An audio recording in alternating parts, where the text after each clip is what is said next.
ప్రభువు యొక్క బల్లలో చేయి వేయకముందు ఒక వాక్య భాగాన్ని చదువుకుంటాం. ఇది తరతరాలుగా వస్తున్న సంప్రదాయం. కానీ ఆ వాక్య భాగాన్ని మనం చాలాసార్లు లోతుగా పారాయణం చేయం, అధ్యయనం చేయం. ఎప్పుడైనా ఇంటికెళ్ళి ఆ వాక్యాన్ని మీరు పదే పదే చదువుకున్న సందర్భం ఏమైనా ఉందా? దాని వరకే. సో పౌలు ఈ పత్రిక రాసినప్పుడు ఇది ఎక్కడుంది? కొరింథీ పత్రిక, మొదటి పత్రిక. సో మొదటి పత్రిక రాసినప్పుడు దీన్ని సంఘంలో సంప్రదాయం గురించి రాయలేదు. దానికి ముందటి వచనం అంటే 23 నుంచి మీకు ప్రభు బల్ల గురించి ప్రబోధం ఉంటుంది. Instruction of the Lord's table. ఒక ప్రబోధంగా, ఉపదేశంగా దీన్ని రాశాడు. ఒక ఇన్స్ట్రక్షన్గా రాశాడు. ఎందుకు రాశాడు అంటే ఆనాడు ప్రభువు వల్ల ప్రేమ విందు కలిసి ఉండేవి. మనలాగా చిన్న రొట్టె పుచ్చుకొని పక్కవాడికి అందించడము, చుక్క వేసుకుని మళ్ళీ పక్కవాడికి ఇవ్వడం కాదు. వాళ్ళు పూర్తిగా, ఎందుకంటే వాళ్ళ పూర్తి భోజనం అది. మనలాగా వరి అన్నం తినరు వాళ్ళు. కనుక వాళ్ళ ప్రేమ విందు, ప్రభురాత్రి భోజనం కలిసి ఉండేవి. అందుకని మీకు ముందటి వచనాలు చదివితే మీకు ఆ విషయాలు కనపడతాయి. మొదటి కొరింథీ పత్రిక అంతా కూడా సంఘంలో ఒక్కొక్క సమస్యను ఉద్దేశించి సత్యాన్ని బోధిస్తూ, ఉపదేశిస్తూ వచ్చాడు ఆయన. మొదటి కొరింథీ పత్రిక సందర్భం అంతా అదే. కాబట్టి ప్రభు బల్లను ఎలా ఆచరించాలి, ప్రేమ విందులో ఎలా పాల్గొనాలి, ఎందుకంటే రెండు ఒకటే కాబట్టి అన్న విషయాన్ని ఆయన అనేకమైన విషయాలు చెబుతూ వచ్చాడు. మనకు ఆశ్చర్యం కలిగించేది ఏమిటంటే, నిజానికి ప్రభు ఆ రోజున రొట్టెనెత్తుకొని కృతజ్ఞతాస్తులు చెల్లించి దాన్ని విరిచి అందరికీ ఇచ్చినప్పుడు పౌలు అక్కడ లేడు. కానీ పౌలు పరిభాష మనం చూస్తే ఆయన ఆ రాత్రి గురువారం ఆ గదిలో ఉన్నట్టుగా రాస్తాడు. మీరు చూడండి, 23వ వచనం చదవండి. ఆ, ఆ, ఆ, ఆ,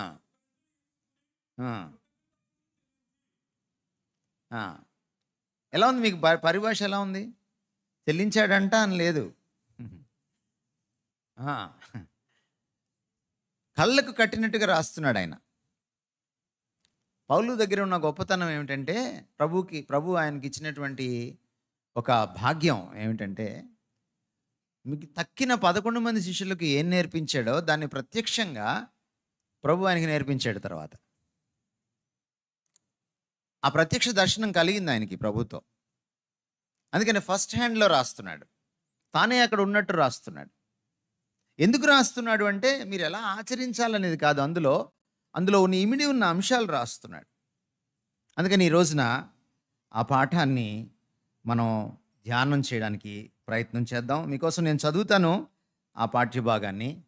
చదివిన తర్వాత అందులో ఉన్న అంశాలని మనము ఒక్కొక్కటి అర్థం చేసుకోవడానికి, ప్రభు మనకి ఏ ఉపదేశం చేస్తున్నాడో మనం అర్థం చేసుకోవడానికి ప్రయత్నం చేద్దాం. ఎందువలనంటే ఇది మన సంఘ జీవితంలో ఒక అంతర్భాగం అయిపోయింది.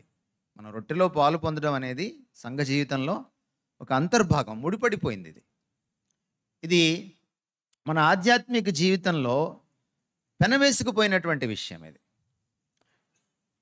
దాని అంతరార్థం ఏమిటో మీకు తెలియకపోతే మీరు చాలా యాంత్రికంగా, తెలియక అందులో పాలు పొందే అవకాశం ఉంది. కొంతమంది దాన్ని మరీ పరమ పవిత్రమైన దానిగా పైకెత్తేసి దాన్ని తాకితేనే కష్టం అన్నట్టుగా చేసేశారు సంఘ చరిత్రలో. కొంతమంది దాన్ని అత్యంత చులకనగా మార్చేశారు కూడా. ఈ రెండు ఎక్స్ట్రీమ్స్ నుంచి మనం బయటపడాలి అని అంటే, ఈ వైపరీత్యాల నుంచి మనము వాక్యం ఏం ప్రబోధిస్తుందో, పౌలు ఎందుకు ఈ పత్రికలో ఈ విషయాన్ని ప్రత్యేకించి ఆయన ఉపదేశిస్తున్నాడో మనం తెలుసుకోవాలి. మొదటి కొరింథీ పత్రిక 11వ అధ్యాయం 23 నుంచి కొన్ని వచనాలు నేను చదువుతున్నాను. నేను మీకు అప్పగించిన దాన్ని ప్రభువు వలన పొంది తిని. ఇది నేను పెడుతున్నటువంటిది కాదు. ప్రభువైన యేసు తాను అప్పగింపబడిన రాత్రి ఒక రొట్టెను ఎత్తుకొని కృతజ్ఞతాస్తులు చెల్లించి దానిని విరిచి, ఇది మీ కొరకైన నా శరీరము, నన్ను జ్ఞాపకము చేసుకొనుటకై దీన్ని చేయుడని చెప్పెను. ఆ ప్రకారమే భోజనమైన పిమ్మట ఆయన పాత్రను ఎత్తుకొని, ఈ పాత్ర నా రక్తము వలననైన క్రొత్త నిబంధన, మీరు దీనిలోనిది త్రాగునప్పుడల్లా నన్ను జ్ఞాపకము చేసుకొనుటకై దీన్ని చేయడని చెప్పెను. మీరు ఈ రొట్టెని తిని ఈ పాత్రలోనిది త్రాగునప్పుడల్లా ప్రభువు వచ్చు వరకు ఆయన మరణమును ప్రచురించుదురు. కాబట్టి ఎవడు అయోగ్యముగా ప్రభు యొక్క రొట్టెను తినునో లేక ఆయన పాత్రలోనిది త్రాగునో వాడు ప్రభు యొక్క శరీరమును గూర్చియు రక్తమును గూర్చియు అపరాధి అగును. కాబట్టి ప్రతి మనుషుడు తను తాను పరీక్షించుకొనవలను. అలాగూ చేసి ఆ రొట్టెను తిని ఆ పాత్రలోనిది త్రాగవలను. ప్రభువు శరీరమని వివేచింపక తిని త్రాగువాడు తనకు శిక్షావిధి కలుగుటకే తిని త్రాగుచున్నాడు. ఇందువలననే మీలో అనేకులు బలహీనులను రోగులనై ఉన్నారు, చాలామంది నిద్రించుచున్నారు. ఆధ్యాత్మిక పరిభాషలో మాట్లాడుతున్నాడు. అయితే మనలను మనమే విమర్శించుకొని ఎడల తీర్పు పొందకపోదుము. మనము తీర్పు పొందిన ఎడల లోకముతో పాటు మనకు శిక్షావిధి కలుగుకుంటున్నట్లు ప్రభువు చేత శిక్షింపబడుచున్నాము. అద్భుతమైన మాటలు. ఈ వచనాలని మనం చూస్తే 23 నుంచి 32 వరకు దాదాపుగా 10 వచనాలు ఆయన చెప్తున్న విషయాలను చూస్తే అనేకమైన విషయాలు ఇందులో మనకు కనపడతాయి. మొదటి విషయం ఏమిటి అంటే మనం చూసేది గ్రాటిట్యూడ్, కృతజ్ఞత. కృతజ్ఞత అన్నది ఒక భావన మాత్రమే కాదు. It's not just a feeling, అది ఒక వైఖరి, ఒక attitude. Gratitude is an attitude. వైఖరి అంటే ఏమిటి? మనం దృష్టించే విధానం, మనం చూసే విధానం. మనం అప్పుడప్పుడు కొంతమందిని చూస్తాం కదా, ఒక్కొక్కరిని ఒక్కోలా చూస్తాం మనం. కొంతమందికి ఒకలాగా అర్థమవుతుంది, కొంతమందికి ఇంకోలా అర్థమవుతుంది. అది దృష్టిని బట్టి ఉంటుంది, చూపుని బట్టి ఉంటుంది. చూపు అంటే ఈ చూపు కాదు, మనసుతో చూసే చూపు, దాన్ని వైఖరి అంటాం. సో ఏ వైఖరితో మనం అక్కడికి వెళ్ళాలి? దాంట్లో మొదటిది ఏమిటంటే కృతజ్ఞత. కృతజ్ఞత వైఖరి, an attitude of gratitude. ఎందుకు దీన్ని కృతజ్ఞత అంటున్నాడు? దీని వెనుక చాలా నేపథ్యం ఉంది. ఏమిటి, దేనికి కృతజ్ఞత? మనం ఇందాక ఆరాధన గురించి చూసాం కదా, ఇప్పుడు కృతజ్ఞత గురించి చూస్తున్నాం. ఈ రెండింటి సంబంధం కూడా మనకి ఇప్పుడు అర్థమవుతుంది. కృతజ్ఞత అంటే ఏమిటి? దేనికోసం కృతజ్ఞత? ప్రభువు మన కోసం సిలువలో బలియాగం అయ్యాడు కాబట్టి కృతజ్ఞత. దీనికి ఎంత కృతజ్ఞత చెల్లిస్తే సరిపోతుంది? ఆయన సిలువలో చనిపోయినప్పుడు మనకి నిత్యత్వము సమస్య లేకుండా చేశాడు. ఇది తాత్కాలికంగా చేసిన పరిష్కారం కాదు. ఇది పాపాన్ని శాశ్వతంగా పరిష్కరించాడు ఆయన. ఈరోజు మీరు ఏ మతంలోకి వెళ్ళినా, ఏ మత గ్రంథాలు చదివినా, ఏ గుళ్ళకు గోపురాలకు వెళ్ళినా మీకు కనపడే పెద్ద సమస్య ఏమిటంటే పాపమే. ఎందుకు వెళ్తారు గుళ్ళకి గోపురాలకి? నమాజులు చేసుకోవడానికి, మొక్కుకోవడానికి, పూజలు చేయడానికి. ఎందుకు వెళ్తారు? పాపం విదిలించుకోవడానికే. మీలో కొంతమంది హైందవ నేపథ్యం నుంచి వచ్చిన వాళ్ళు ఉన్నారు. మీరు దేవాలయానికి వెళ్ళి ఏం చేస్తారు? ఇలా అనుకుంటారు కదా, చెంపకు కూడా తగలకుండా లెంపలు వేసుకోవడం మనకైనా వచ్చింది, అది ఇంకెవరికి రాలేదు. మామూలుగా మీరు పాపం చేస్తే ఏం చేయాలి? లాగి ఒక లెంపకాయ కొట్టుకోవాలి కదా దేవుడి దగ్గర. కానీ చెంపకు కూడా తగలకుండా లెంపకాయ వేసుకునేటువంటి అద్భుతమైనటువంటి విషయం కనుక్కున్నాం మనం. ఏంటి, ఎందుకు లెంపకాయ వేసుకుంటున్నాం మనం అక్కడికి వెళ్ళి? పాపమే మన దేవుడి సన్నిధి తీసుకెళ్తుంది, దాన్ని కడుక్కోవడం కోసమే కదా. దానికి ఈయన ఒక్కడే శాశ్వత పరిష్కారం ఇచ్చాడు, ఇంకెవడు ఇవ్వలేదు. చాలామంది దేవుళ్ళు అన్నారు, వచ్చామన్నారు, పోయారు, కానీ పరిష్కారం ఇవ్వలేదు. ఇంకేదో చేశారు, వెళ్ళిపోయారు. కానీ ఈయన అలా కాదు, శాశ్వత పరిష్కారం ఇచ్చాడు. మీరు హెబ్రీ గ్రంథం చదివితే అది ఎంత శాశ్వతమైందో అద్భుతంగా ఆవిష్కరించాడు హెబ్రీ గ్రంథకర్త. మీకు బైబిల్ చదివే అలవాటు ఉంటే మీరు బైబిల్ చేతిలో పట్టుకుని ఇందాక పాట పాడారు కదా, ఏంటది? ఏం గ్రంథం అది? శ్రేష్ఠ గ్రంథం. దేనికోసం శ్రేష్ఠ గ్రంథం? పఠింప శ్రేష్ఠ గ్రంథం. అందుకే నేను చైతన్య నారాయణలో చదవద్దని చెప్పేది. మీరేం పాడుతున్నారో మీకు అర్థం కావట్లేదు. పఠించడానికి శ్రేష్ఠ గ్రంథం. ఎంతమంది పఠిస్తున్నారు ఇక్కడ చెప్పండి నాకు? పఠించేవాళ్ళు ఎంతమంది ఇక్కడ? పఠించడం అంటే ఏమిటి? పటిక బెల్లం కాదు అది. ఏమిటి పఠించడం అంటే? చదవడం, అర్థం చేసుకుంటూ చదవడం.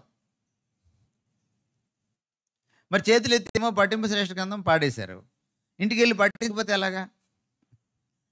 అప్పుడు పాట అబద్ధమే కదా. ఈయన ఒక్కడే చేశాడు ఈ పని, అందుకు కృతజ్ఞత. ఇది అర్థం కావాలంటే మనం రోమాపత్రికలోకి వెళ్ళాలి. రోమాపత్రిక 12వ అధ్యాయంలో వచనం ఇలా ఆరంభం అవుతుంది. కాబట్టి సహోదరులారా. ఏమిటది? కాబట్టి సహోదరులారా. మీరు ఎప్పుడైనా బైబిల్లో కాబట్టి అని చూసారనుకోండి, దానికి ముందు చాలా పెద్ద బట్టి ఉందని అర్థం. ఆ బట్టి మీకు అర్థం కాలేదనుకోండి, మీకు కాబట్టి అర్థం కాదు. మీరు లెక్కల్లో ఎప్పుడు వేస్తారు కాబట్టి అని? కాబట్టికి ఒక సంకేతం ఉంది లెక్కల్లో, గణిత శాస్త్రంలో. ఏమిటి ఆ సంకేతం? 3 చుక్కలు. 3 చుక్కలు పెడతారా? ఏంటి దాని అర్థం? There four. ఎప్పుడు పెడతారు 3 చుక్కలు? లెక్క ఆరంభంలో పెడతారా? లెక్క చివరిలో పెడతారు. లెక్కంతా అర్థమైతేనే 3 చుక్కలు పెట్టగలరు. పౌలు 3 చుక్కలు ఎప్పుడు పెట్టాడంటే 12వ అధ్యాయంలో పెట్టాడు. అంటే మీకు 11 అధ్యాయాలు అర్థం కావాలన్నమాట. 11 అధ్యాయంలో ఏం చెప్పాడంటే, ఆయన ఒక బలియాగం గురించి చెప్పాడు. సిలువలో క్రీస్తు చేసిన అద్భుతమైన బలియాగం గురించి చెప్పాడు.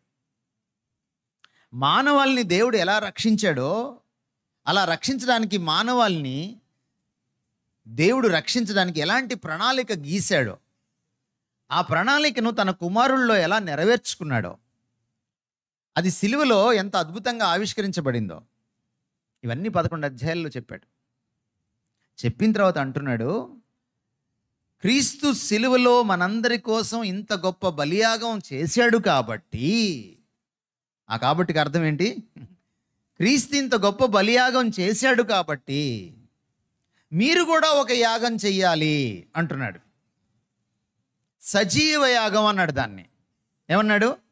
సజీవ యాగం. ఈ సజీవ యాగం ఏమిటంటే ఒక రెస్పాన్స్ అన్నమాట, ఒక ప్రతిస్పందన అన్నమాట. స్పందన, ప్రతిస్పందన మీరు ఎప్పుడు వాడతారు? ఒకటేదో జరిగినప్పుడు దానికి జవాబుగా వాడతారు. యేసుక్రీస్తు వారు సిలువలో మనందరి కోసం ఇంత గొప్ప బలియాగం చేశాడు కాబట్టి ఇప్పుడు దానికి ప్రతిస్పందనగా, రెస్పాన్స్గా మనం ఇంకొక బలియాగం చెయ్యాలి. అది కృతజ్ఞతా బలియాగం అంటున్నాడు. కృతజ్ఞతతో చేసేది. ఏం తెలియజేస్తుంది? రొట్టె ద్రాక్షరసం ఆ బలియాగాన్ని తెలియజేస్తుంది, ఆ బలియాగాన్ని గుర్తు చేస్తుంది. అది నిజానికి నువ్వు రొట్టెలాగా దాన్ని చూడకూడదు. ఆ రొట్టె ఆయన నలుగొట్టబడిన సిలువలో నలుగొట్టబడిన శరీరానికి గుర్తు. ద్రాక్షరసం ఆయన కార్చిన రక్తానికి గుర్తు. కాబట్టి మీరు రొట్టెని తాకితో ఏదో అయిపోతుంది అని అనుకోకూడదు. మీరు చేయవలసింది ఏమిటంటే, అరే ఈయన ఇంత చేశాడు కదా, నాకు నేనేం చేస్తున్నాను ఆయనకి? ఈ కృతజ్ఞత కేవలం ఒక భావన కాదు, ఈ వైఖరితో నువ్వు జీవించాలి 24 గంటలు. అంటే ఈ రొట్టెలో చేయి వేసేటప్పుడు మాత్రమే కాదు ఈ కృతజ్ఞత ఉండవలసింది.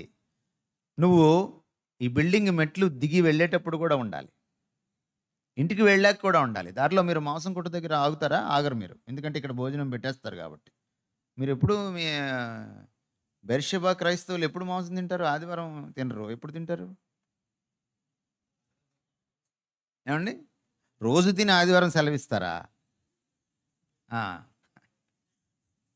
అప్పుడు కూడా కృతజ్ఞత ఉండాలి. అప్పుడు కూడా కృతజ్ఞత ఉండాలి. 24 గంటలు 7 వారాలు 365 రోజులు 12 నెలలు చెల్లించాల్సిన కృతజ్ఞత. ఇక్కడ ఈయన ఏమంటున్నాడంటే, రోమాపత్రిక 12వ అధ్యాయం 1వ వచనం మనం చదివితే, మీ శరీరాలను ఎందుకు వాడాడు అంటే, శరీరంతో పని చేస్తాం మనం, శరీరంతో జీవిస్తాం మనం.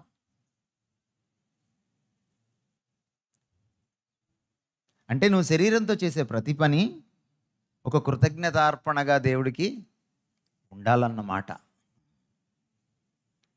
ఆయన సిలువలో సిన్ ఆఫరింగ్ చేశాడు, పాప పరిహారార్థపు బలి. ఇక్కడ నువ్వు చెల్లించేది ఏమిటంటే ప్రతిదినము కృతజ్ఞతార్పణ బలి. రెండిట్లో అర్పణ ఉంది. అక్కడ ఆయన సిలువలో అర్పించుకున్నాడు మన పాపం కోసం. దానికి ప్రతిస్పందనగా ఇప్పుడు మళ్ళీ మనం తిరిగి అర్పించుకోవాలి. మీరు వంటగదిలో ఉల్లిపాయలు కోసినా మీరు ఏడవకూడదు, ప్రభు కోసం నవ్వుతూ కోయాలి.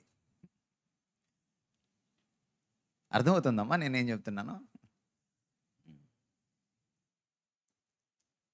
మీరు ఉద్యోగం చేసినా వ్యాపారం చేసినా ఈ కృతజ్ఞత కనపడాలి, ఉట్టిపడాలి.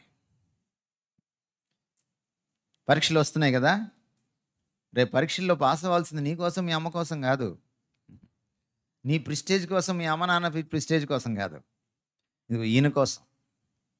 నువ్వు చేసిన ప్రతీది కూడా ఆయన నిమిత్తం చేయాలి. మీరేది చేసినా నువ్వు మనుషుల నిమిత్తము కాక ప్రభువు నిమిత్తము చేయాలి. కొలస్సీ 3:23 ఉంది కదా, అదన్నమాట కృతజ్ఞత. సో ఈ కృతజ్ఞత ఒక జీవన శైలిగా మారిపోతుంది అన్నమాట. ఈ మాట అనిన తర్వాత పౌలు అంటున్నాడు కిందకు వచ్చి, అదే 1వ వచనంలో, ఇట్టి సేవ మీకు యుక్తమైనది అంటున్నాడు. It's a reasonable service. ఎలాంటి సేవ ఇది? కృతజ్ఞతతో కూడిన సేవ. గ్రీకు మూల పదంలోకి వెళ్ళి చూస్తే ఆరాధన, కృతజ్ఞతలోంచి పుట్టిన ఆరాధన. ఆరాధన అంటే నైవేద్యం, అంటే నిన్ను నువ్వే నైవేద్యంగా ఇచ్చివేసుకుంటున్నావు అనమాట. నువ్వు సిలువలో నా కోసం ఇచ్చివేసుకున్నావు కాబట్టి నన్ను నీకు ఇచ్చివేసుకుంటున్నాను. ఎలా ఇచ్చివేసుకుంటాను? ఎడాపెడ కాదు, ఆషామాషిగా కాదు, ఇష్టారాజ్యంగా కాదు, పరిశుద్ధంగా, అనుకూలంగా, ఆయనకి ఇష్టంగా. ఒక వచనంలో ఎన్ని విషయాలు ఉన్నాయో చూడండి. సో నేను రొట్టె ద్రాక్షరసంలో చెయ్యి వేస్తున్నప్పుడు నా వైఖరి ఏంటి? కృతజ్ఞతా వైఖరి.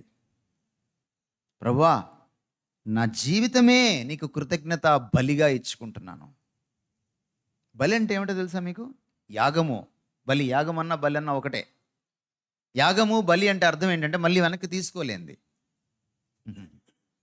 అంటే యేసుప్రభుకి ఇచ్చి మారుమనసు పొందినప్పుడు, బాప్తిస్మం తీసుకున్నప్పుడు మళ్ళీ అప్పుడప్పుడు తీసుకొని మీరు వాడుకొని మళ్ళీ ఆయనకి ఇచ్చేది కాదు అది. యేసుప్రభు సిలువలో నీ కోసం ఎలా ఇచ్చి వేసుకున్నాడు? సంపూర్ణంగా ఇచ్చి వేసుకున్నాడు. వెనక్కి తీసుకోవడానికి వీల్లేనంతగా ఇచ్చి వేసుకున్నాడు.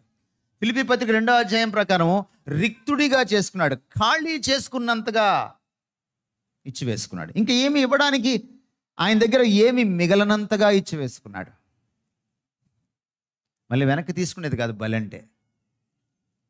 క్రైస్తవ జీవనం ఏమిటో తెలుసా? Know what is Christianity? బలి. నీకు బాహుబలి ఒకటే తెలుసు, ఇది బలి. నిన్ను నువ్వు బలి చేసుకుంటూ బ్రతకడం, నిన్ను నువ్వు సిలువ వేసుకుంటూ బ్రతకడం. అది ఎలాగా? కష్టంగా కాదు, ఇష్టంగా, కృతజ్ఞత భావనతో. నువ్వు ఇంత చేసావు కదా నా కోసం, నా సమస్తం నీది అంటూ.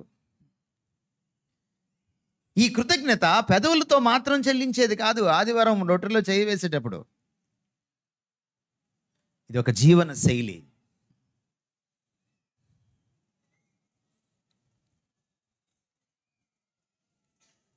ప్రభురాత్రి భోజనానికి అర్థం అంతుంది. రెండో విషయం చెప్తున్నాడు ఆయన. కృతజ్ఞతాస్తులు చెల్లించిన తర్వాత రెండో విషయం ఏమంటున్నాడంటే రిమెంబరెన్స్, జ్ఞాపకము అనే మాట మీకు జ్ఞాపకం చేస్తున్నా. మరి 24 గంటలు కృతజ్ఞతా జీవితం జీవించాలంటే మనకు ఒక సమస్య ఉంది. అదేమిటంటే మతిమరుపు. మనం చాలా గొప్ప మతిమరుపుగాళ్ళం. మీకు ఇక్కడ ప్రతి ఆదివారం వాక్యం ప్రబోధం జరుగుతుంది కదా, అవునా?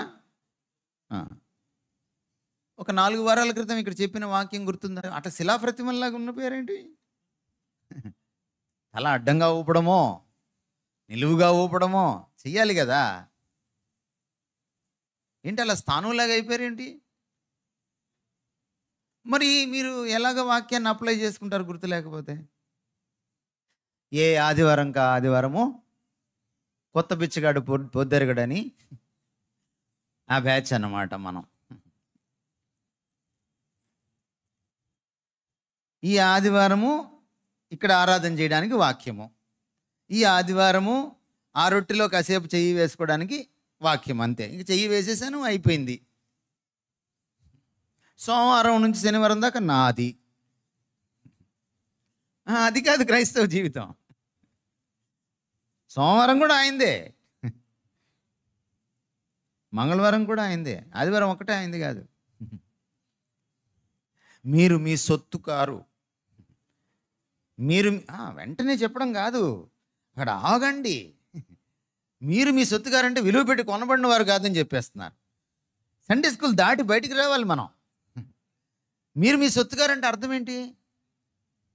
మీ సెల్ ఫోన్ కూడా మీది కాదని అర్థం. మీ ఫేస్బుక్ అకౌంట్ కూడా మీది కాదని అర్థం, అంతే కదా. సోమవారం కూడా మీది కాదని అర్థం, నాదే అని అర్థం.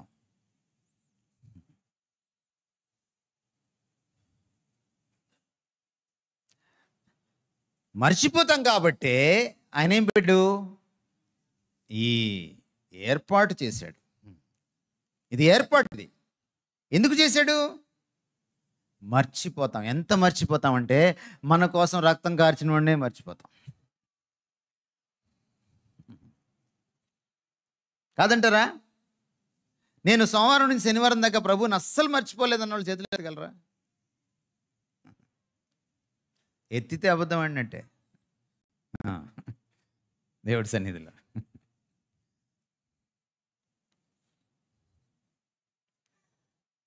అందుకే జ్ఞాపిక కావాలి మనకి. ఏం కావాలి? జ్ఞాపిక. మొమెంటో అని తీసుకుంటారు కదా మీరు అప్పుడప్పుడు. ఏంటి మొమెంటోస్ ఏంటి? అప్పుడప్పుడు మీరు జ్ఞాపికలు తీసుకొని ఫోటో దిగుతుంటారు స్టేజ్ పైన. దాన్ని చూడంగానే ఏంటి, ఏం గుర్తొస్తుంది?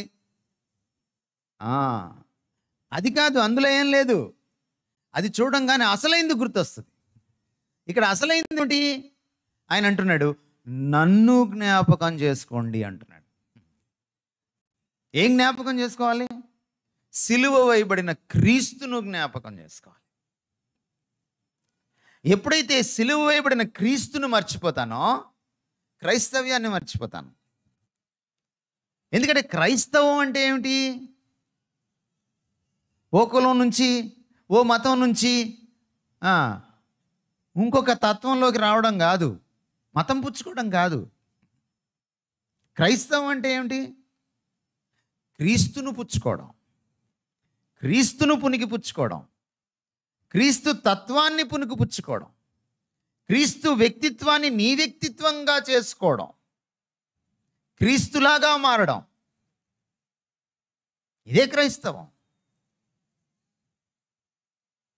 క్రైస్తవం అనే పేరు దానికి ఎలా వచ్చెను? క్రీస్తును బట్టి వచ్చెను. ఒక మార్కు ప్రశ్న, అవునా? క్రీస్తుని తీసివేస్తే లేదు ఇక క్రైస్తవం. మీరు హిందూ మతంలో ఒక దేవుణ్ణి తీసేయండి, ఇంకో దేవుడు వచ్చి కూర్చుంటాడు. మనం ఈ మధ్య ఒక ఆవిడ దేవుళ్ళకు ప్రార్థన చేస్తుందంట. ముక్కోటి దేవుళ్ళు కదా, మిమ్మల్ని ఏం అడగను నేను, ఒక్కోళ్ళు ₹1 ఇవ్వండి చాలు అని.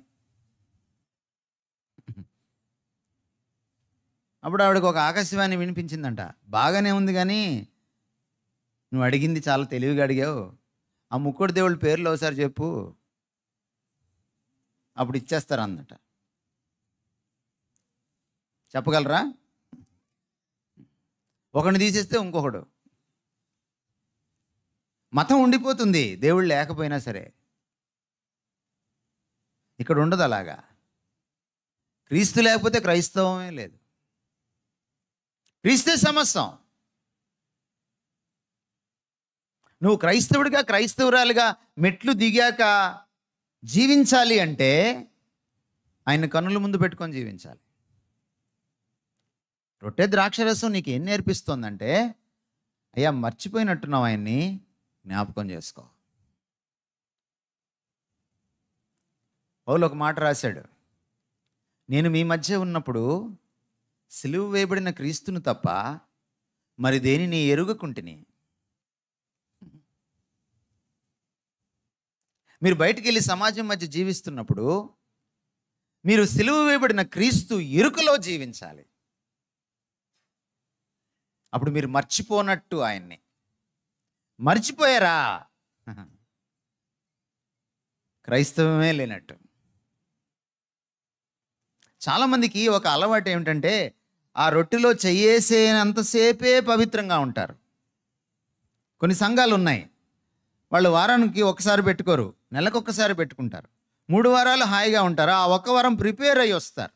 ప్రిపేర్ అయ్యి రావడం ఏమిటి? ప్రిపేర్ అయ్యి రావడాలు ఏముండవు. నువ్వు ఆయన్ని కన్నుల ముందు పెట్టుకొని 24 గంటలు జీవిస్తే నువ్వు ఎప్పుడూ ప్రిపేర్డ్గానే ఉంటావు. కొత్తగా ప్రిపేర్ అయ్యి వచ్చేది ఏమి ఉండదు. ఎందుకు పెట్టాడంటే దాన్ని, నా ఎరుకలో బ్రతకండి, నన్ను జ్ఞాపకం చేసుకుంటూ బ్రతకండి, నన్ను కనుల ముందు పెట్టుకొని బ్రతకండి. అందుకే మీరు రొట్టెను ద్రాక్షరసాన్ని చూడకూడదు. సిలువలో నలుగుగొట్టబడిన క్రీస్తును, రక్తం కార్చిన క్రీస్తును, ఆ సిలువ వేయబడిన క్రీస్తు స్వరూపాన్ని చూస్తూ మీరు జీవించాలి. అప్పుడే క్రైస్తవం బ్రతుకుతుంది మన బ్రతుకులో. అందుకు ప్రభు రొట్టె ద్రాక్షరసాన్ని పెట్టాడు. ఇక్కడ జ్ఞాపిక ఇది మాత్రమే, జ్ఞాపకం చేసుకోవాల్సింది ఆయన్ని. జ్ఞాపిక రొట్టె ద్రాక్షరసం, కానీ జ్ఞాపకం చేసుకోవాల్సింది మాత్రం సిలువ వేయబడిన క్రీస్తు. ఇందులో బలం లేదు, ఇది గుర్తు చేస్తుందంతే, కానీ బలం ఆయనలో ఉంది. సిలువ వేయబడిన క్రీస్తుతో మీకు అనుబంధం ఉంటే, సిలువ వేయబడిన క్రీస్తుని కన్నుల ముందు పెట్టుకుని అనుభవించే అనుభూతి ఉంటే, మీరు క్రైస్తవ్యాన్ని బ్రతికేస్తారు. మీరు అన్యుల మధ్య జీవించేటప్పుడు మీరు చెప్పగలరు, మీ ఆఫీస్ వారి మధ్య, మీ స్కూల్ వారి మధ్య, మీ కాలనీ వారి మధ్య, మీ వీధిలో నడిచేటప్పుడు, మీ పక్కింటి వాళ్ళ ఎదురుగా మీరు చెప్పగలరు, సిలువ వేయబడిన క్రీస్తును తప్ప మరి దేన్ని ఎరుగకుంటిని. అది క్రైస్తవ జీవనం, క్రైస్తవ బ్రతుకంటే అది. మూడో విషయము మనకి ఇక్కడ కనపడేది ఏమిటంటే ఐడెంటిఫికేషన్. దాంట్లో మనం చేయి వేస్తున్నామంటే అర్థం ఏమిటంటే అందులో మనకి పాలు ఉందని అర్థం. ఆ రొట్టె తీసుకోకుండా ఒకడు వెళ్ళిపోయాడు ఆ రోజు రాత్రి, మీకు గుర్తుందా? ఎందుకు వాడు తీసుకోకుండా వెళ్ళిపోయాడు? వాడికి పాలు లేదు. పాలు అంటే మిల్క్ అనుకుంటారు. ఈ చైతన్య బ్యాచ్ని చూసినప్పుడల్లా నాకు అదే భయం. పాలంటే మిల్క్ కాదమ్మా, భాగస్వామ్యం, అంతర్భాగం అవడం అన్నమాట. ఐడెంటిఫికేషన్, మమేకం అయిపోవడం. నువ్వు రొట్టెలో చెయ్యి వేసినప్పుడు, ద్రాక్షరసం పుచ్చుకున్నప్పుడు అర్థం ఏమిటంటే, నీవు సిలువలో చనిపోయినప్పుడు, నీవు శరీరాన్ని నలగొట్టుకున్నప్పుడు, నీవు రక్తాన్ని కార్చినప్పుడు, నువ్వు సిలువలో చనిపోయినప్పుడు, శిక్ష చెల్లించినప్పుడు నేను కూడా చనిపోయాను అని మమేకమవుతున్నారన్నమాట. రోమపత్రిక 6:6 ఒకసారి చదవండి.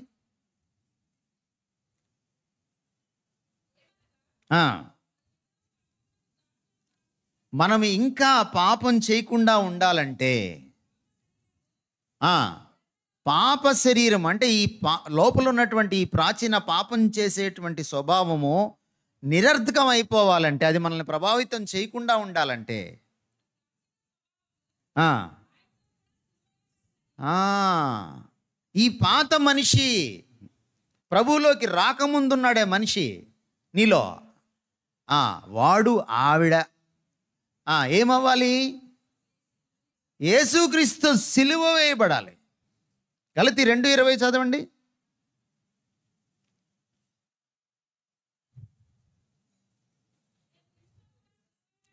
నేను క్రీస్తుతో కూడా సిలువ వేయబడను. ఇదే ఐడెంటిఫికేషన్ అంటే, ఇదే మమేకం అవ్వడం అంటే. నువ్వు ప్రతిదినము ఈ సిలువ అనుభవంలోకి రాలేదనుకో బ్రతకలేవు. మనకి గుడ్ ఫ్రైడే, ఈస్టర్ దగ్గర పడింది కదా. గుడ్ ఫ్రైడే లేకుండా ఈస్టర్ లేదు.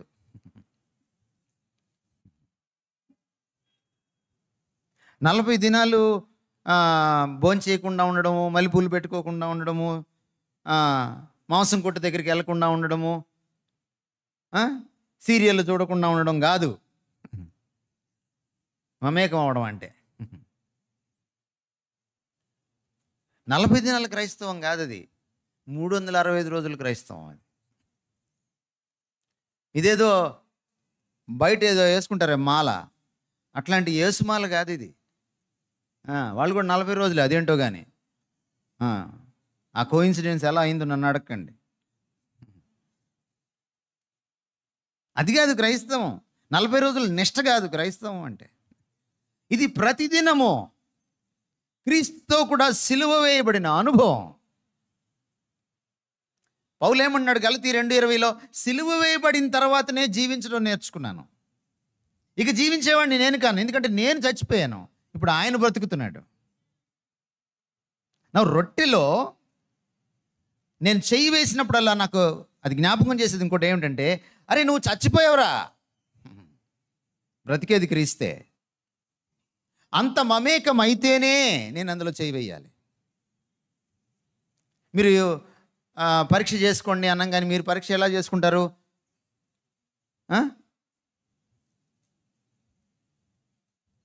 మామూలుగా స్కూల్లో వాళ్ళకి హాఫ్ ఇయర్లీ, క్వార్టర్లీ టెస్టులు ఉంటాయి కదా, యూనిట్ టెస్టులు ఉంటాయి. మీకు వీక్లీ టెస్ట్ అన్నమాట ఇది. మీరు పరీక్ష ఎలా చేసుకుంటారు? గత వారం ఎలా జీవించాను, అది కాదు పరీక్ష. ఎంత మమేకమయ్యాను క్రీస్తుతో, ఎంత చచ్చిపోయాను. ఎందుకంత కులం గురించి ఎత్తింది. కులం చచ్చిందా? చావలేదా? క్రీస్తులో చావలేదన్నమాట నువ్వు. కులం ఎక్కడిది? ఇక్కడిదా బయటదా? చెప్పండి నాకు. మరి లోకంలోదా క్రీస్తులోదా కులం? క్రీస్తుకి కులానికి పడుతుందా? పడదు. ఇప్పుడు క్రీస్తు యేసు నందున్నవారు ఏకమై ఉన్నారు, ఒక్కటిగా ఉన్నారు. స్త్రీ అని లేదు, పురుషుడని లేదు, దాసుడని లేదు, స్వతంత్రుడని లేదు, యూదుడని లేదు, గ్రీకు దేశస్థుడని లేదు. అది గలతీయులకు రాసి ఉంటే, అదే పౌలు ఈ పాటికి జీవించుంటే, కాకినాడీయులకు, బర్షబీయులకు రాసి ఉండుంటే పత్రిక, ఆయనకో 4 పదాలు కలిపి ఉండేవాడు. 2 అని లేదు, 3 అని లేదు. 2, 3 అంటే తెలుసు కదా మీకు, తెలియనట్టు ఫేస్ పెట్టారు. కాపులని లేదు, పాపులని లేదు, అందరూ ఒకటే.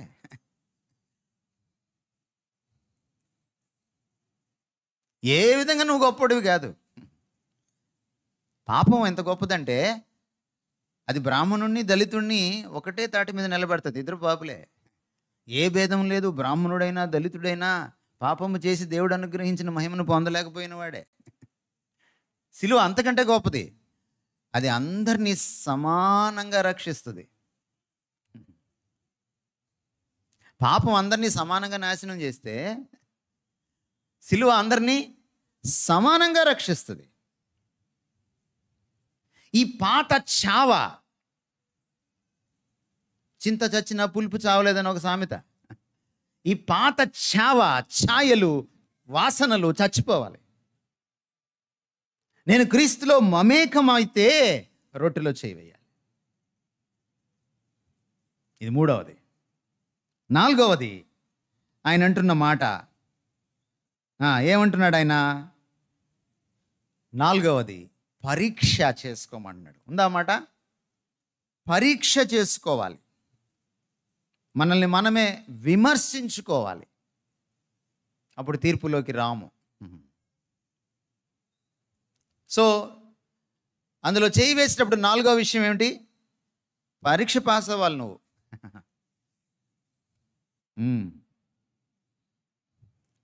మనకి ప్రతి వారం పరీక్షే.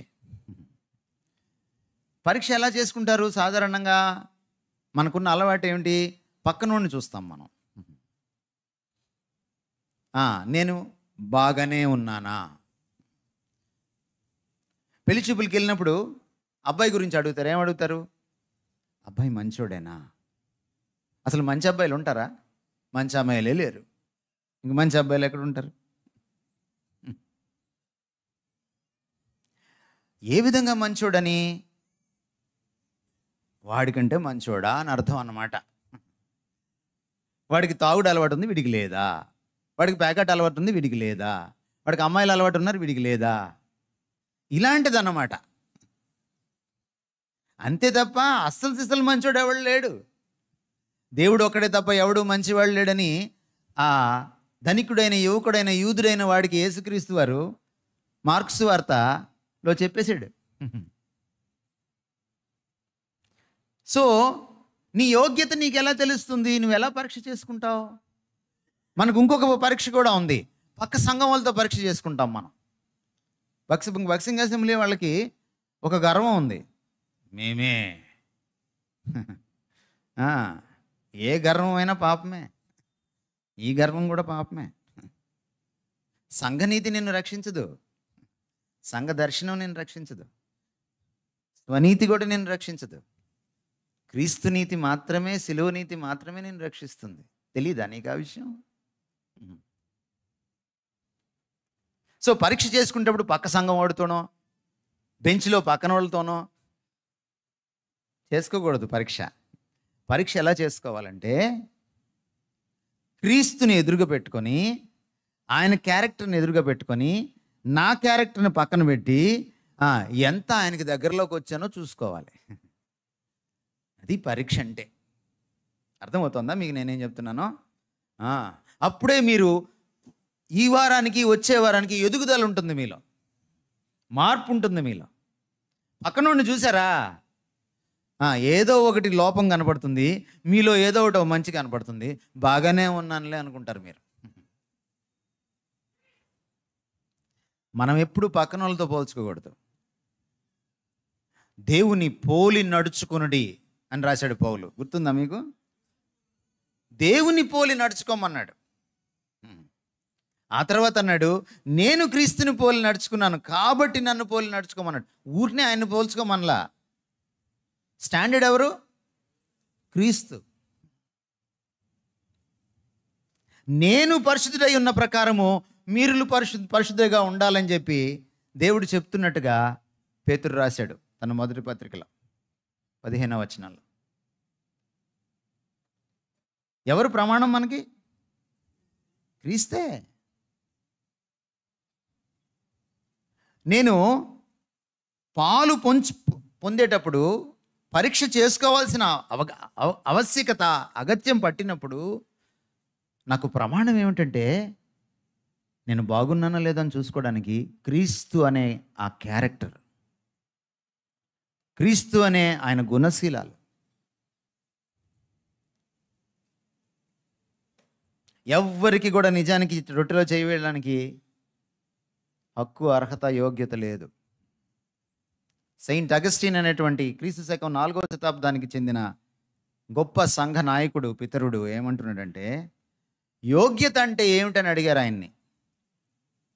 ఇక్కడ ఏమన్నాడు పౌలు? యోగ్యముగా చేయి వేయాలన్నాడు కదా. యోగ్యత అంటే ఏమిటని అడిగారు ఈ పెద్ద ఆయన్ని. బైబిల్ పండితుడిన. ఈయన చెప్పాడు, యోగ్యత అంటే ఏమి లేదు నాయనా, నాకు యోగ్యత లేదు అని గుర్తించడమే దేవుని సన్నిధిలో యోగ్యత అన్నాడు. ఏమన్నాడు? నాకు యోగ్యత లేదు అని గుర్తించడమే యోగ్యత. పొరపాటున నేను చాలా కాలం నుంచి వస్తున్నాను బెర్షబాకి, నేనే అందరికంటే ముందు ఫస్ట్ ఆరాధించేది, నేనే ఈ సంఘానికి ఒక మూల స్తంభము, నేను సీనియర్ మోస్ట్ అనుకుంటున్నారేమో. యోగ్యత కాదది. లేకపోతే నేను సీరియల్ చూడను, నేను సినిమాలు చూడను, నాకు గుట్కా అలవాట్లేదు, నాకు అది అలవాట్లేదు, నాకు బూతులు అలవాట్లేదు, కాబట్టి నేను యోగ్యుడిని అనుకుంటున్నారేమో మీరు. మన నీతి ఆయన మురికి గుడ్డలతో, ఆయన ఎదుట ఆయన నీతి ముందు మురికి గుడ్డలతో సమానం.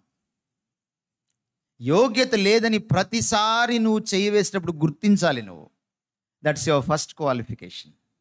అండ్ దెన్ నాకు యోగ్యత లేదు కాబట్టి నాకు యోగ్యత ఎక్కడి నుంచి వస్తుందంటే క్రీస్తు సిలువ నుంచి వస్తుంది. క్రీస్తు సిలువలో నన్ను యోగ్యుడిగా చేశాడు, తన నీతితో నన్ను కప్పాడు. నేను నీతిమాలిన వాడిని, తన నీతితో నన్ను కప్పాడు. ఆ సిలువ రక్తం వల్ల నాకు ఈరోజు యోగ్యత లభించింది రొట్టెలో చేయి వేయడానికి. ఆ సిలువ తెచ్చిపెట్టిన యోగ్యతకు అనుగుణంగా నా జీవితం జీవిస్తున్నా, నా పక్కనోడితో పోల్చుకోవడం కాదు. అది పరీక్ష.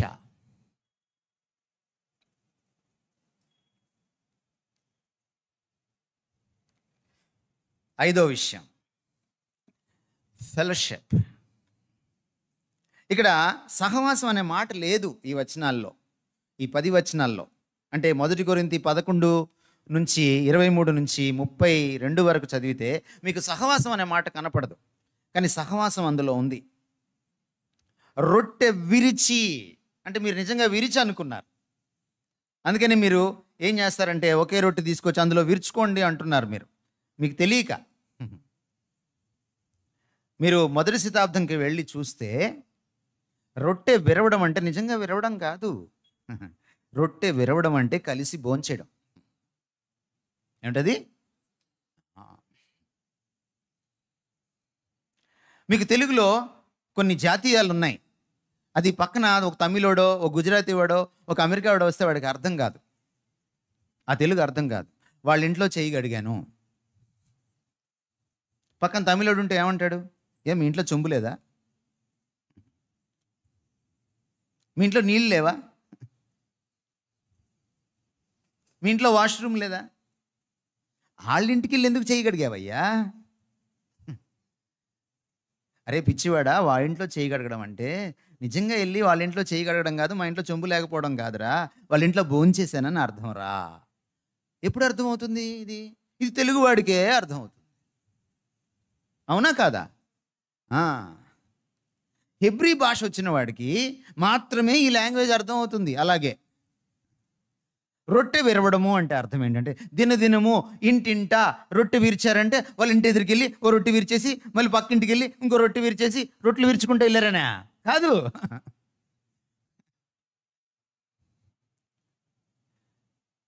సహవాస భోజనం అన్నమాట. ఇప్పుడు ఇదైన తర్వాత ప్రేమ విందు ఉందో చూశారు, అక్కడి నుంచే వచ్చింది. మనకి విందు ఎక్కువ ప్రేమ తక్కువ అనుకోండి, అది వేరే విషయం. ఇంకోసారి ఇప్పుడు నేను మాట్లాడతాను దాని గురించి. ఇది సహవాసం అన్నమాట.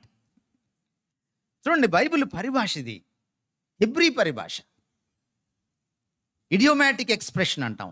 జాతీయాలు వాడాడు అన్నమాట. కాకి పిల్ల కాకికి ముద్దు, మీరు వినలేదా ఎప్పుడు? మీకు అట్లా వినపడదేమో. రెండ్ల పిల్లోడు రెండ్లకు ముద్దు, మూళ్ళ పిల్లోడు మూళ్ళకి ముద్దు, కాపుల పిల్లోడు కాపులకి ముద్దు, అట్లా వినపడుతుందేమో మీకు. అందుకని పక్క కులం వాడికి పిల్లని ఎవరు మీరు?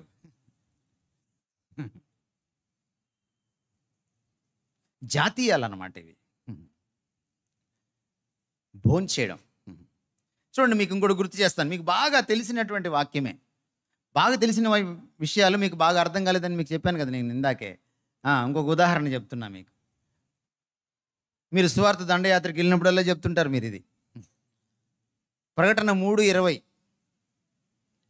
ఏమిటది? నేను హృదయపు తలుపు యొద్ద, హృదయం అని లేదనుకోండి అక్కడ, ఆ, ఆ, ఆ, ఆ. నేను అతని యొద్దకు వచ్చి అతనితో నేనును, నాతో కూడా అతడును భోజనము చేయదు. ఏం చేస్తానంటున్నాడు? ఏం చేస్తానంటున్నాడు? భోజనము కలిసి చేస్తాడట. అతనితో కూడా, నాతో కూడా. ఈ మాటలు మీకేం అర్థమవుతున్నాయి? కలిసి భోజనం అన్నమాట. యేసుప్రభు ఎప్పుడు చెప్పాడు ఈ మాటలు? తిరిగి లేచిన తర్వాత. ఆకలేసింది ఆయనకి? లేదు, ఆకలేదు. పునరుద్ధానం అయిన తర్వాత ఆకలి ఉండదు. మీకు తెలుసా విషయం? అక్కడ ఆకలి ఉండదు, దప్పులు ఉండవు అని పాడతారు కదా మీరు.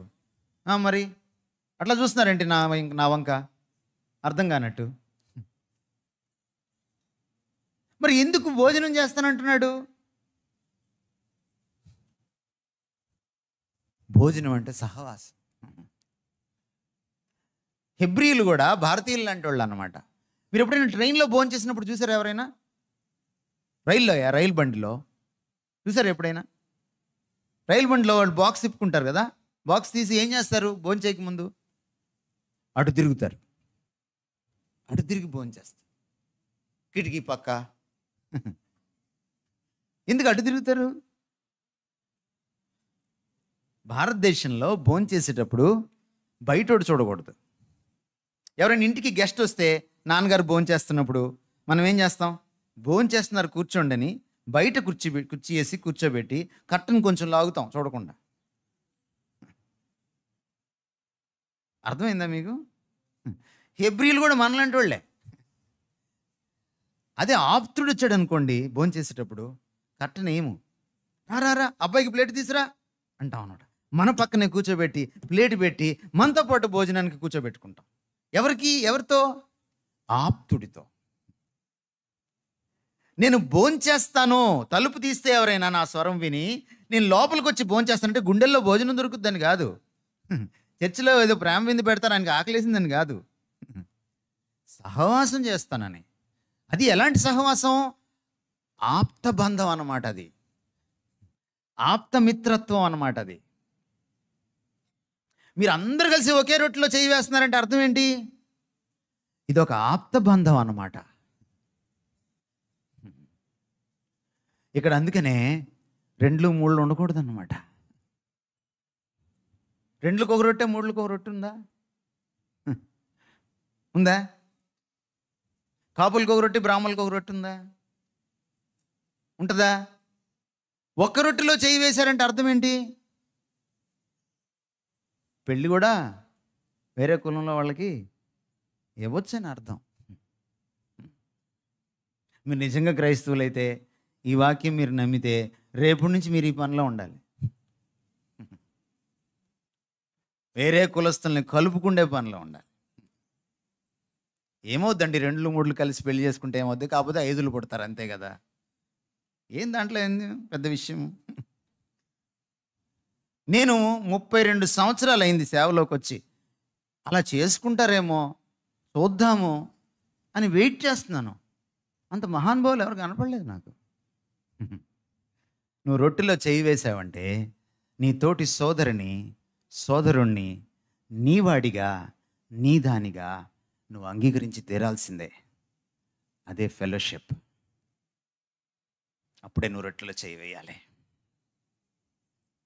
ఇక్కడ రొట్టెలో చేయి వేసి బయటికి వెళ్ళి ఇష్టారాజ్యంగా నీ సామాజిక కట్టుబాట్లలోనూ ఉండడానికి వీల్లేదు. ఇది 5వ విషయం. 6వ విషయం, అదే వచనాల్లో ఏమంటారంటే, ఈ రొట్టెలో నేను చేయి వేయడం వల్ల, ఈ ద్రాక్షరసం నేను పుచ్చుకోవడం వల్ల ఇంకో పని చేస్తానట నేను. ఏంటంటే ఆయన మరణాన్ని ప్రచురం చేస్తానట. ఏం చేస్తాను? ఆయన మరణాన్ని ప్రచురం చేస్తాను. అంటే నేను నోటితో మాట్లాడను, కానీ బయట ఒక అన్యుడు వచ్చి, ఏమిటండి దాంట్లో చేయి వేస్తున్నారు, నన్ను అడిగితే నాకు పెట్టట్లేదు ప్రసాదం, మీరే తింటున్నారు. వాళ్ళేమో ప్రసాదం అందరికి పెడతారు, తీసుకోకపోతే బాధపడతారు. మనమే తింటాం, పక్కనోడికి పెట్టాం, వాళ్ళేమో పెట్టలేదని బాధపడతారు కదా. వాళ్ళు అడుగుతారు మనల్ని, ఇదేమిటయ్యా నువ్వు ఒక్కడవే తింటున్నావు అంటే మన సాక్ష్యం ఏమిటి? ఇదిగో నా కోసం ఈయన చనిపోయాడు. ఇది చనిపోయినటువంటి క్రీస్తుకి గుర్తు. ఆయన నలుగగొట్టబడిన శరీరానికి, ఆయన కార్చిన రక్తానికి గుర్తు. నువ్వు క్రీస్తులోకి వస్తే నువ్వు కూడా తినచ్చు. నేనేం తెలియజేస్తున్నాను బయట లోకానికి? క్రీస్తు శిలువను ప్రకటిస్తున్నాను అన్నమాట. క్రీస్తు శిలువ మరణాన్ని చాటింపు వేస్తున్నాను అన్నమాట. నువ్వు రొట్టెలో చేయి వేసినప్పుడల్లా నువ్వు సాక్షిభూతంగా ఉన్నావు అన్నమాట. క్రీస్తు శిలువకి ఒక సజీవ సాక్ష్యంగా నువ్వు ఉన్నావు అన్నమాట. అందుకనే బయట సోమవారం నుంచి శనివారం దాకా నీ సాక్ష్య జీవితానికి ఇక్కడ రొట్టెలో చేయి వేయడానికి అనుబంధము, సంబంధము ఉందన్నమాట. అక్కడ ఎలా పడితే అలా ఉండి ఇక్కడికి వచ్చి అప్పటికప్పుడు రక్తంలో కడుక్కొని రొట్టెలో చేయి వేసి మళ్ళీ వెళ్ళి ఆ లోకంలో పొల్లాడకూడదు. చిన్నపిల్లని అమ్మ స్నానం చేస్తే వాడు ఏం చేస్తాడు? మళ్ళీ వెళ్ళి ఆటలోకి వెళ్ళి మురికిలో పొల్లాడతాడు వాడు. అలా చేయకూడదు. రొట్టెను చూసినప్పుడల్లా గబుక్కన కడుక్కొని మళ్ళీ రొట్టె అయిపోగానే మర్చిపోయి గబుక్కున మళ్ళీ పాత జీవితంలోకి వెళ్ళకూడదు. ఆ బయట సాక్ష్య జీవితంలో సిలువ వేయబడిన క్రీస్తు కనపడాలి. ఇక్కడ నువ్వు చేయి వేసినప్పుడల్లా ఆ సాక్ష్య జీవితానికి అద్దం పట్టే జీవితంతో నువ్వు ఇక్కడ చేయి వేయాలి. రొట్టె ద్రాక్షరసంలో పాలు పొందడం అంటే దానికి తగ్గ సాక్ష్య జీవితాన్ని కలిగి ఉండడం. విట్నెసింగ్ క్రైస్ట్, ఇది చాలా ప్రాముఖ్యమైన విషయం. ఇది 6వ విషయం. 7వ విషయం మీకు అక్కడ ఇంకో మాట ఉంది, గుర్తు చేస్తున్నాను నేను. ప్రభువు వచ్చు వరకు, ఆయన వచ్చు పర్యంతము. ఏమిటి దాని అర్థం? ఎప్పుడు దాకా చేస్తాను ఇది నేను? ప్రభు వచ్చిన తర్వాత ఇంక చేయను. ప్రభు వచ్చిన తర్వాత ప్రభు బల్ల ఉండదు. ప్రభు వచ్చిన తర్వాత ఈ బైబిల్ కూడా పట్టుకొని తిరగక్కర్లేదు, ఆయనే నాతో ఉంటాడు. ఎందుకంటే ఉన్నతమైనటువంటి జ్ఞానం వచ్చినప్పుడు, ప్రవచన వాక్యం వచ్చినప్పుడు, ఎందుకంటే ఉన్నతమైన ప్రత్యక్షత వచ్చినప్పుడు ఇది నిరర్థకం అయిపోతుంది అన్నాడు. ఎప్పుడు దాకా చేస్తాను? ప్రభువు వచ్చే వరకు. కాబట్టి ఇందులో సాక్ష్యమే కాదు, ఎదురుచూపు కూడా ఉంది.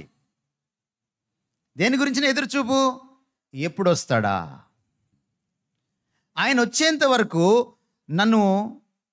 నువ్వు ఇలా బ్రతకాలి, నువ్వు ఈ ప్రమాణాలతో బ్రతకాలి, నువ్వు ఈ ఎరుకలో బ్రతకాలి, నువ్వు క్రీస్తుకు తగ్గట్టుగా బ్రతకాలి, ఆ సిలువలో ఆయన ఇచ్చిన యోగ్యతకు తగ్గట్టుగా బ్రతకాలి అని నాకు జ్ఞాపకం చేస్తూనే ఉంటుంది ఈ ప్రభువు బల్ల. ఎప్పుడు దాకా జ్ఞాపకం చేస్తుంది? ఆయన వచ్చేంత వరకు. ఇన్ అదర్ వర్డ్స్, పరోక్షంగా, ఇండైరెక్ట్గా నన్ను ప్రిపేర్ చేస్తూ ఉంటుంది ఆయన రాకడ కోసం. ప్రిపరేషన్ ఇన్ యాంటిసిపేషన్, ఎదురు చూపులో ఏమిటి? సిద్ధపాటు. మన ఇంటికి ఎవరైనా వస్తారనుకోండి, మనం ఎలా ఎదురు చూస్తాం? లుంగి కట్టుకోనో నైట్ వేసుకోనో ఎదురు చూస్తామా? ఇల్లు ఓడకుండా కూర్చుంటామా? మీరు ఎప్పుడు వస్తారు, వచ్చిన తర్వాత ఉడుద్దామని వెయిట్ చేస్తున్నాను అని అనుకుంటామా? అలా ఉండం. ఎదురు చూపులో ఏముంటుంది? సిద్ధపాటు ఉంటుంది. సిద్ధపాటు ఉండాలి. అందులో ఎవరు వస్తున్నారు? నా ప్రభువు వస్తున్నాడు. ప్రభువులకు ప్రభువు, రాజులకు రాజు వస్తున్నాడు. దేవాది దేవుడు వస్తున్నాడు. ఈసారి గొర్రెపిల్లలా రాడు, కొదమసింహంగా వస్తాడు. ఎవరికి వారికి వడ్డించడానికి వస్తాడు. విశ్వాసులకి వడ్డించేది ఉంటుంది, అవిశ్వాసులకి వడ్డించేది ఉంటుంది. అక్రమార్కులకు విక్రమార్కులకు ఇద్దరికీ వడ్డిస్తాడు. ప్రతివానికి వాని క్రియల చొప్పున ప్రతిఫలం ఇవ్వడానికి వస్తున్నాడు. ఇదిగో నేను త్వరగా వస్తున్నాను. చివరి అధ్యాయంలో చివరి మాటలు అదే కదా. కనుక నీవు రొట్టెలో చేయి వేసినప్పుడల్లా నువ్వు సిద్ధపడుతున్నావా? అది నేను ప్రభు కోసం సిద్ధం చేస్తుందా? సిద్ధం చేసే ఒక జ్ఞాపిక నాది. అలా ఉందా? ప్రభు కోసం సిద్ధపడే జీవితం ఎలా ఉంటుందో నువ్వు సిద్ధపడాలిరా అని నీకు తెలియచెప్పేటువంటి ఒక జ్ఞాపికగా ఉందా అది? ఇది చాలా ప్రాముఖ్యమైనది. ఇన్ని విషయాలు ప్రభురాత్రి భోజనంలో, ప్రభు బలలో, రొట్టె ద్రాక్షరసంలో పాలు పొందేటప్పుడు ఇమిడి ఉన్నాయి. ఇవన్నీ జరుగుతూ ఉంటే మీరు నిజంగా యోగ్యంగా ఆ రొట్టెలో, ఆ ద్రాక్షరసంలో చేయి వేసినట్టు లెక్క. అలా జరగకపోతే మీరు యోగ్యంగా చేయి వేసినట్టు లెక్క కాదు. దేవుడు ఈ వాక్యం మిమ్మల్ని దీవించును గాక. God bless you.